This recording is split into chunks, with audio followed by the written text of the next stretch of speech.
Hello, a very good afternoon to all of you.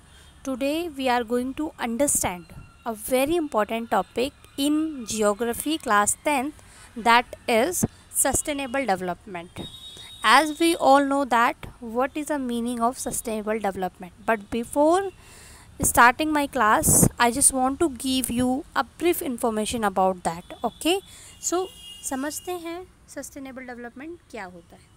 इसको हिंदी में धारणीय विकास भी कहा जाता है। आपने अगर इसको नहीं समझा तो हम थोड़ा सा इसका ब्रीफ इंट्रोडक्शन आपको दे देते हैं। एक डिटेल वीडियो आपको मिल जाएगी इसके ऊपर, लेकिन आज का जो मेरा मेन मोटिव था वो ये था आपको ये बताना कि सस्टेनेबल डेवलपमेंट के क्या क्या गोल्स होते हैं। क्योंकि क्योंकि आपको क्लास 10th का भी आपको MCQ बेस्ड क्वेश्चन आएगा, उसके बाद अगर आप ग्रेजुएशन में भी इन्वायरमेंटल स्टडीज़ लोगे तो वहाँ पर भी इसके गोल्स से रिलेटेड क्वेश्चन पूछे जाते हैं। तो वो बच्चे जो अभी ग्रेजुएशन को परस्यू कर रहे हैं उसमें हैं, उनके पास BEVAE 181 पेपर कोड है इन्वायरमेंटल स्टडीज़ का, तो उनके लिए भी ये टॉपिक बहुत इंपॉर्टेंट हो जाता है।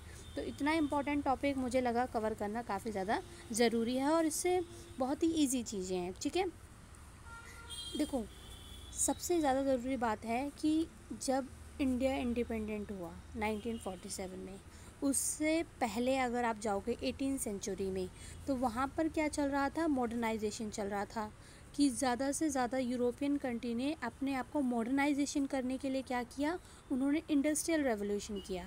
इंडस्ट्रियल रेवोल्यूशन करने के बाद उन्हें क्या चाहिए था, उन्हें चाहिए था रॉ मटेरियल। क्या चाहिए था, रॉ मटेरियल, और एक ऐसा मार्केट चाहिए था जहाँ पर वो चीज़ों को क्या करें, अपना चीज़ों को बेच सकें। राइट, तो उन्होंने क्या करनी स्टार्ट की, उन्होंने कॉलोनी बनानी क्या है, सेटअप करनी क्या कर दी, शुरू कर दी।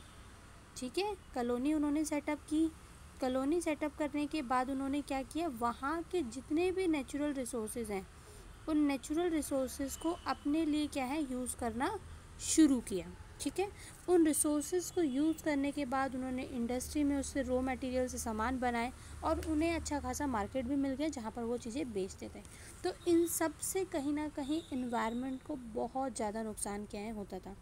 इस वजह से सन 1992 में, कब, 1992 में ग्लोबल लेवल पर सबसे पहले एफर्ट्स क्या हैं किए गए कि अब हम अपने इन्वायरमेंट को प्रोटेक्ट करने के लिए काम करेंगे। और इसके लिए क्या हुआ था, इसके लिए हुआ था आपका अर्थ समिट। अगर आप क्लास, क्या हुआ था, अर्थ समिट, जिसे हिंदी में बोलते हैं पृथ्वी सम्मेलन। ठीक है, 1992 में इसके अंदर दो मेन कंक्लूज़न निकले। 100 कंट्रीज़ के रिप्रेजेंटेटिव ने इसमें पार्टिसिपेट किया था और इसके जो दो मेन कंक्लूज़न निकले थे, ठीक है, वो जान लेना हमारे लिए ज़रूरी है। दो चीज़ें इसमें निकली थी, एक तो आपका क्या है, सस्टेनेबल डेवलपमेंट का कंसेप्ट यहाँ से निकला, और दूसरा जो चीज़ें थी वो थी एजेंडा 21। क्या थी, एजेंडा 21, जिसके अंदर कंट्रीज़ ने 21 एजेंडा जो है वो सेटअप किए थे और ये डिसाइड किया था कि ये जो अपकमिंग चैलेंजेस कंट्रीज़ के सामने आने वाली है और इस पर हमें ग्लोबली क्या है, एक साथ मिल करके क्या है, काम करना है। तो अब हम समझ लेते हैं कि ये सस्टेनेबल डेवलपमेंट क्या होता है।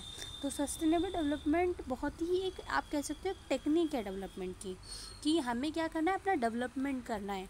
लेकिन कैसे करना है, ऐसे करना है कि हमारी जो फ्यूचर जनरेशन है, हमारी जो अपकमिंग जनरेशन है, उसके लिए भी हम अपने रिसोर्सेज को सेव कर सकें।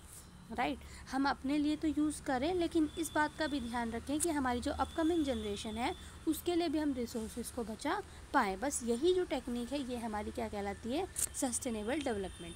अब हम समझते हैं सस्टेनेबल डेवलपमेंट के गोल्स क्या है। अगर चीज़ें समझ में आ रही हैं तो प्लीज़ वीडियो को लाइक कर दीजिएगा। एक बार अब चलो चलते हैं आगे।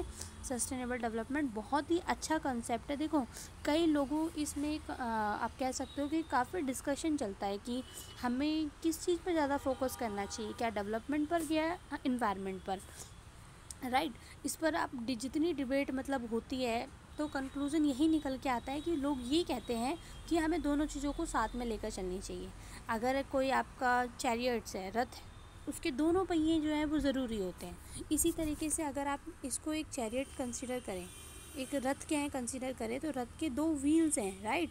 तो 2 व्हील्स को आप इस तरीके से समझ सकते हो कि हमारे पास 2 व्हील हैं। एक व्हील हमारा क्या है, सस्टेनेबल डेवलपमेंट, और एक व्हील है हमारा क्या है, हमारा इन्वायरमेंट। हम दोनों को साथ लेकर के हमें चलना क्या है, ज़्यादा ज़रूरी है कि हम डेवलपमेंट भी करें और हमारे इन्वायरमेंट को भी ज़्यादा नुकसान ना हो। हमें ये अगर दोनों चीज़ें इम्बैलेंस होगी, आप डेवलपमेंट किए जा रहे हो, अपने इन्वायरमेंट को ख़राब करते रहे, तो कहीं ना कहीं जो आपका इकोलॉजिकल बैलेंस है वो बहुत ज़्यादा क्या है, डिस्टर्ब होगा, और ह्यूमन का सर्वाइव करना काफ़ी ज़्यादा अर्थ पर मुश्किल है। क्योंकि आपको पता है हमारे पास 8 प्लैनेट है, लेकिन सिर्फ लाइफ जो पॉसिबल है, जो ह्यूमन जो सर्वाइव कर सकता है, वो सिर्फ और सिर्फ किस पे कर सकता है, अर्थ पे। तो आपको इसकी इम्पोर्टेंस समझनी होगी कि हमें अपने प्लैनेट को, एक खूबसूरत से प्लैनेट को किस तरीके से बचाना है। तो मेरी आप तो ये बहुत ही ज़्यादा इम्पोर्टेंट क्या हो जाता है। अब let's see, so what are the main 17 goals of sustainable development? That is, first is no poverty, यानी वो कहते हैं कि कोई गरीबी नहीं होनी चाहिए, ये हम सबका क्या है, मोटिव है। उसके बाद सेकंड आ जाता है हमारा जीरो हंगर, ठीक है। उसके बाद है गुड हेल्थ एंड वेलबींग, ठीक है। उसके बाद गुड हेल्थ एंड वेलबींग के बाद आ जाता है हमारा, let's see what the four is, quality education, यानी क्वालिटी एजुकेशन लोगों को मिले, gender equality, clean water and sanitation. उसके बाद है affordable and clean energy, decent work and economical growth, industry innovation and infrastructure, reduce inequalities, sustainable cities and communities, responsible consumptions and production, climate action. 14 है आपका life below water, 15 है life on land, 16 है आपका piece and justice, और 17 है last है आपका partnership for the goals.